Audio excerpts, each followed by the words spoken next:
Hello, welcome to week 4 of Composition 2. This week we are going to be doing some different reading. We're finishing They Called Us Enemy. We're reading David Friedman's How Junk Food Can End Obesity. And we're going to continue thinking about our topics.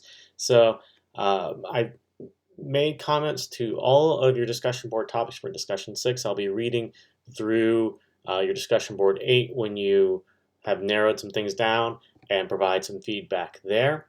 Right now, I want you to remember that we are still thinking about what controversies or arguments we can find within our topic. We are not locked into these topics. It just means that we have some time to explore. So you can change your focus a little bit. You can change topics. I always recommend contacting me first before you decide to make changes. That way we can talk through some things and see where we can go with this. I do need to remind you for this paper, if you want to go into just the assignments folder and major writing assignment, you go to the research project. There are some things, the topic overview, but the main takeaway for these articles is that we are here to make an argument. We're asking for a change in something. So it might help for you to work backwards with that change. So if you have questions, please contact me.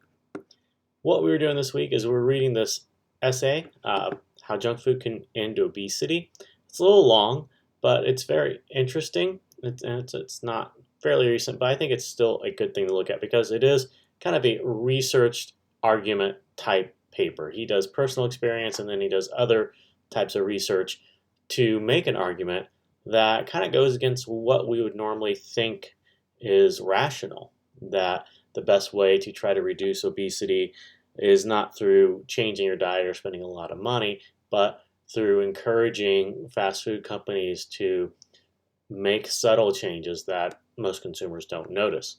So we'll have a summary of that due right here. Click on the View Complete and you'll be good. And then we're finishing up They Called Us Enemy. It covers a lot of time is what I like to say. It just things go very, very quickly at the end. And it's going to be interesting to see what you think about this because the last several pages he kind of makes his point. Here's why I told this story that I experienced. So I think you'll see some interesting things and maybe have a good reaction. So try to get discussion 10 done before you do discussion 11. Discussion 11 is just wrapping things up, trying to put it all together and start thinking about how are we going to review this book? Because the goal is to write a book review, and a book review basically tells other people whether or not they should read the book. And you do that by relating your experience. There is a summary that's due, and then a journal that's going to just a quick, 500 words. Just spend hopefully not more than an hour just typing out some thoughts, answer some questions, and pull out some things that you think are interesting. I consider this more of a pre-writing for your review. Everything that we are doing has a purpose. I'm not trying to make you do any business work. So this is or busy work, not business, busy work. So all this stuff is going to help you when you write your review because you can refer back to it. When we get to summaries, I do want you to keep in mind a few things. I've been trying to go through your summaries. I read through your first ones. I didn't offer any comments. I'm just giving you credit. But you should be mentioning the author's first and last name and the title of the work in that first sentence or two. You can have a little catchy intro, that's fine, but you definitely want to say, it's George Takei's They Called Us Enemy, a graphic memoir, blah, blah, blah, blah, blah. Book titles are always going to be in italics. If I start seeing your summaries with They Called Us Enemy in quotations or underline, I'm going to take a couple points off of that summary. So that goes for this current summary that we are working on. We don't bold, we don't underline, or any combination of bolding, underlining, italics, and quotations. We can't hit everything. The sign of italics shows us that it's a book. Article titles are going to be in quotations. So when you summarize an article, The Other Side Is Not Dumb, or How Junk Food Can End Obesity, it's going to be in quotations. You want to capitalize all major words in the title, usually the first 4 letters, unless it's a major word or something like that. So here, down here, I have can and end. It doesn't. That you can have those uncapped or capitalize it. It doesn't matter that much. So just kind of use your gut judgment. Maybe look it up somewhere and see how it's capitalized somewhere else while do that research.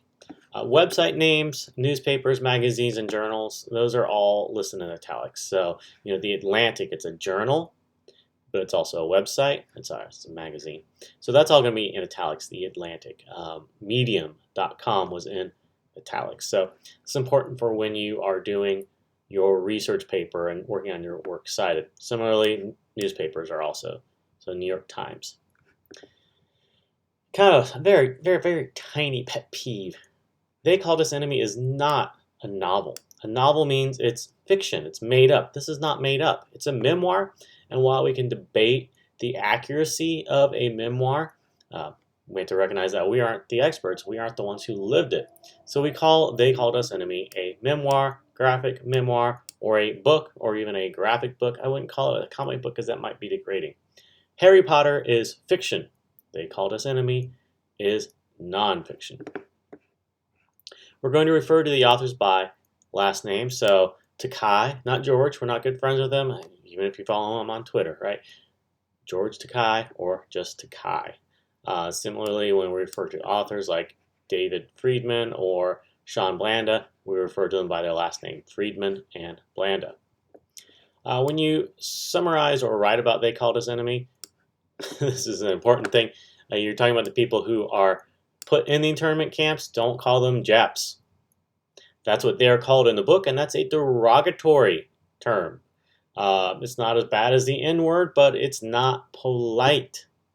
It's not kind, and it's very, very disrespectful.